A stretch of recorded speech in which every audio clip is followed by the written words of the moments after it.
In today's video, we're going to take a look at Stop the Bleed Month. We're going to talk about some tips and tricks, things that you can use when you're out there taking care of somebody. Stopping the bleed is not difficult. This is a national month for awareness on how to treat traumatic bleeding. This is an easy thing, guys. Anybody can learn how to save a life. Let's talk about that next. All right, guys, so we're going to talk a little bit about how to stop a bleed. Stopping the bleed is not a very difficult thing, and it is what will kill you the quickest. A person can bleed out from a femoral artery in under 2 minutes and 30 seconds. So we want to make sure that we are hopping on that bleeding and taking care of it as quickly as possible. We don't have a lot of time. All right, so May is Stop the Bleed Month, and here at Mount Man Medical, we think that's a pretty good idea. This is an effort on behalf of our lovely government to extend the awareness of how to take care of traumatic bleeding. And taking care of bleeding isn't that difficult. It helps a lot if you have some gear with you or available, but we'll talk about what to do if you don't have any of that gear either. Having trauma gear with you is one of those things that's going to make your life much easier, but you don't need it to save somebody's life. It helps a lot, but you can do without it in some very key circumstances. I would always recommend having a trauma kit because that's going to be the most beneficial. But what do you do if you don't have a trauma kit? You can't take one with you everywhere that you go, and you might need to save a life without your gear. So what do? To control bleeding, the most important thing that you can learn is direct pressure. Use the heel of your hand and put your body weight directly over top of that wound. That way you can get maximum occlusion of that artery that's bleeding very badly. So you're just going to put all of your weight right on top of that bleeding, and that's going to hopefully control that bleeding a little bit better. A lot of people's lives have been saved with only direct pressure. This is a great skill to know because even if you are carrying trauma gear, you might run out. And of course, like we already said, you might not have it available to you in the first place. So being able to control that bleeding with direct pressure is going to be the most beneficial thing for you. Now, I always recommend that you have a hemostatic gauze on you, like Kita gauze or Quick Clot. But if you don't have that, you can still make do with an improvised wound packing. If you can tear or cut a couple of strips out of the casualty's t-shirt, you can use that like gauze and pack that down into the wound. You want to get it as tight down onto that artery as you possibly can and fill up the entire cavity of that wound with as much of that gauze as you can possibly get in there. Tourniquets are important, but you also need to learn wound packing. It's very important if you take a wound anywhere else on your body besides your limbs. Now let's talk a little bit about some important gear that will make your life easier. Having a trauma kit nearby, especially in your vehicle. We're never very far from our vehicles, so having a trauma kit in your vehicle is one of those great places.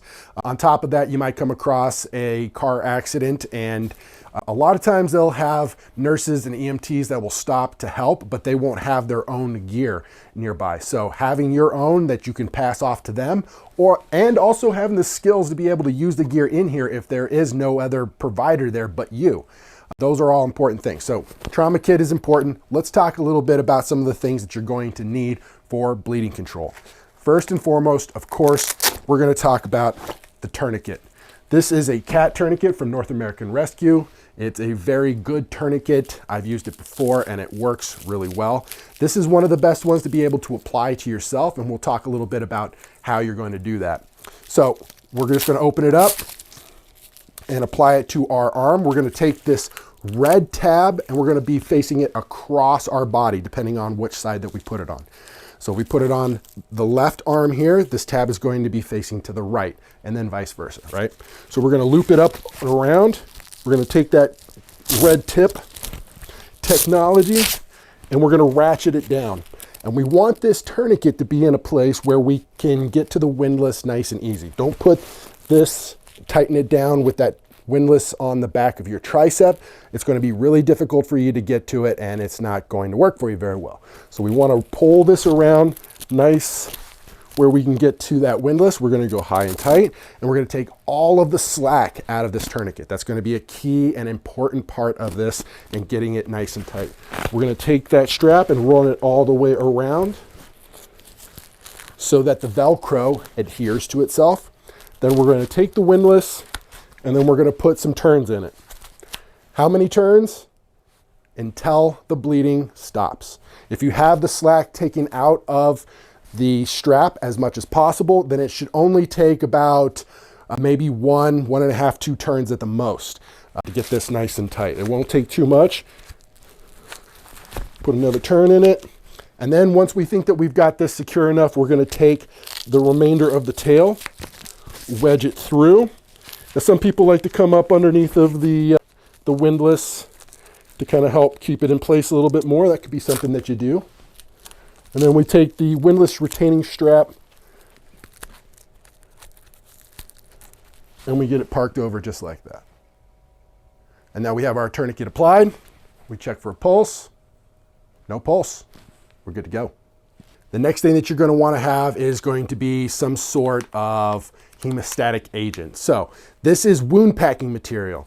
Now, tourniquets are great. They're fantastic. You should always have one nearby, but they only work on your arms and legs. If you take a wound anywhere else in your junction, where your neck meets your torso, in your armpit, in your groin, then you're going to need to know how to do wound packing. This is an important skill. So having a hemostatic agent on you, like Quick Clot, and we also have some Kaito gauze. These are both excellent products for helping the blood to clot more quickly. So this is an important skill, and these are important products to have in your trauma kit. If you need a way to carry them, we sell these excellent ankle IFAK kits. We get a lot of reviews on these saying that they're very comfortable and a great way of carrying around an entire trauma kit on you and incognito, so that you've got something that you can help somebody out in a bad situation always on you. We got some trauma shears. We've got a couple of tourniquet options that you can put in here, and also some pressure dressings. So pressure dressings are important for keeping that wound packing material in place and applying direct pressure to that bleeding artery. That's what's going to get the majority of our bleeding control. So we want to have something that's going to keep that in place. If we're using a hemostatic agent like Quick Clot or Kaito gauze, then the standard rule of thumb is 3 to 5 minutes for direct pressure. Without a hemostatic agent, the procedure is about 10 minutes. So we want to make sure that we're holding direct pressure on that, and a pressure dressing is a great way to do that. This is just an elastic bandage. It wraps around nice and tight and compresses the wound packing material into that bleeding artery to control the bleeding.